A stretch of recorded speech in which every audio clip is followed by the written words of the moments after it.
All right, for this warm-up, this is going to be a low impact warm-up to help you get ready to start moving some of those joints, move the muscles around, and get ready for a workout. So we're going to be going over 9 stretches today that should take anywhere from 5 to maybe 12 minutes.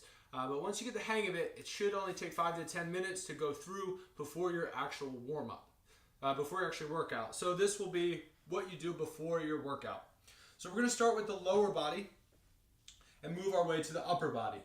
So starting with the ankle joint, what we're going to be doing here is putting the ball of the foot on a wall. Okay, so from here, back up a little bit. From here, ball of the foot is on the wall, and we're going to be rocking the knee towards the wall. Now as you do this, I want you to aim the knee towards the little pinky toe. So you're aiming that towards the pinky toe. We're going to do a 3 count there. And then we're going to be going towards the middle toes. Maybe the second and third toe here. Doing 3 towards there. And then finally 3 towards the big toe. This works all the nooks and crannies of your ankle and gets it really moving in all different types of direction. So we're going to be doing that for both ankles. So it's important, don't skip out on one, get both of them. All right, next up we're going to be doing the hip stretch. Now what you can do is you can find yourself a dowel or a broomstick or a ledge or something to support you here, because we're going to be stretching out the hip. And you need something, a little bit of support to do this. So what you can do, either grab the dowel or the broomstick, and you're going to be taking a step back here, and you're going to be pushing through forwards with your hip. So this is going to be your position. All right, you're going to feel a nice big stretch through the front of your hip if you're doing this correctly. Now, one mistake I see a lot of people make is they overextend and they overcompensate through the lower back. We do not want that. We want through the hip. So to make sure you do that, keep the belly nice and tight. You can keep the rib cage up here, keep that down and engaged, and really lean forward through the hip. So we're holding this for 20 to 30 and switching sides. Rib cage down and engaged right here. So I find it nice and easy when you're on your tippy toes of your back feet. Kind of gives you some support and some balance. All right, so once you complete that, you're going to be moving on to the hamstring stretch. Now, this is one of my all-time favorite stretches.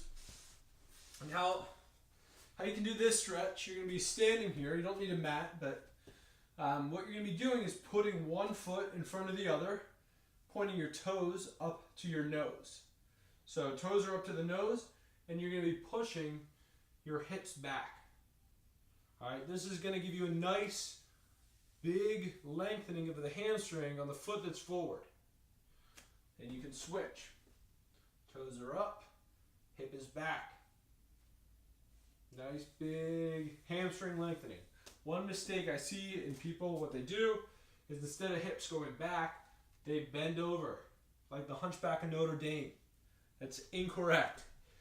Hips are back, keep a nice flat neutral back, and switching. Now if you're really good, what you can do is the rotation here. So once you're in this position, you can rotate with your hip and wave to all those little ants on the ground. Hello, down there. My jokes are corny, but this is really good. So back, and then you're waving down there. So make sure you rotate through the hip, all right? So you can shoot 4 or 5 per side on that one. From there, we're going to be going into sit backs or squats using a ledge or a bench, something to give you some support. So the whole idea behind this is to get you into a good movement pattern with your squats, because squats are the fundamental movement, one of the fundamental movements of life, and you have to be able to master this. So making sure that you've got some good distance. Your hands should be about, if you put your hands out straight, that's about where your fingers should be, maybe a little bit further. And you're going to be initiating the movement back with the hips, squatting back. and coming up. Okay, the whole idea here is to practice this movement through the hips. Notice how my hips are the first thing that is moving, and my knees are following along suit.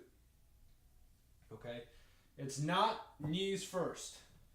A lot of people make this mistake. This is not a squat. This is a deep knee bend. It's painful. So, squat back with the hips. The weight should be distributed through the hips and the knees. Okay?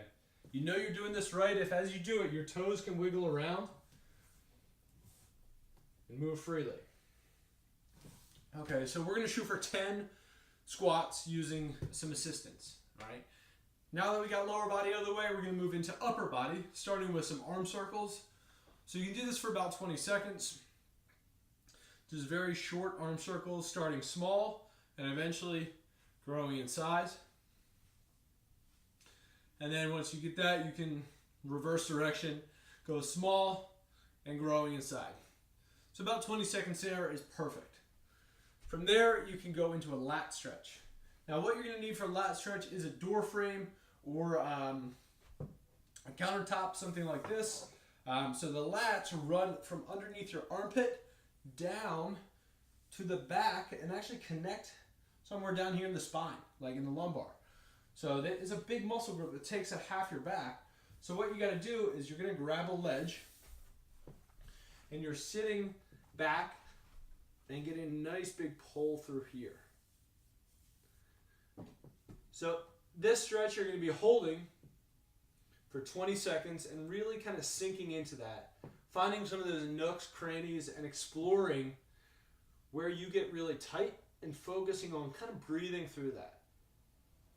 And then obviously we're switching up. So you might have to play around with your position of yourself. This isn't going to work here.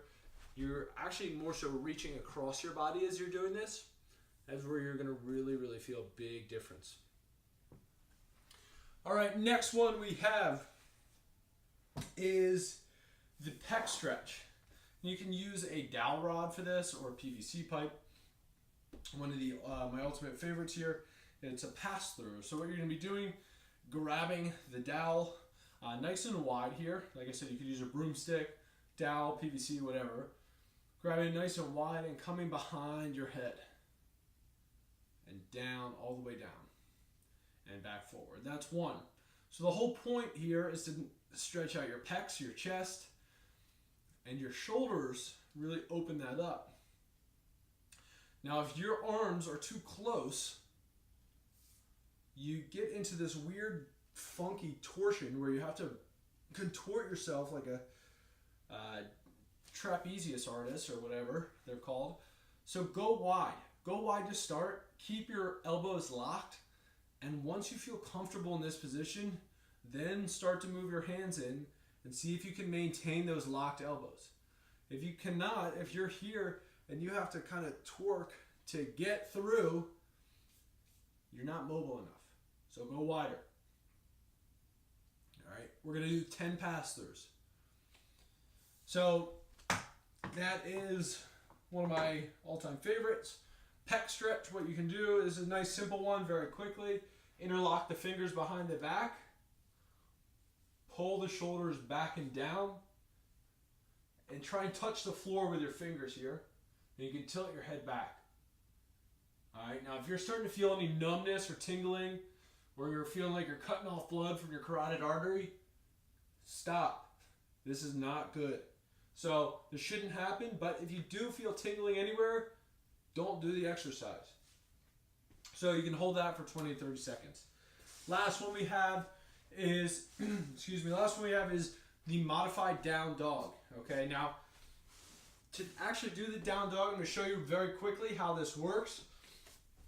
And then I'm going to show you the modified version. So from the push-up version, this is the harder version.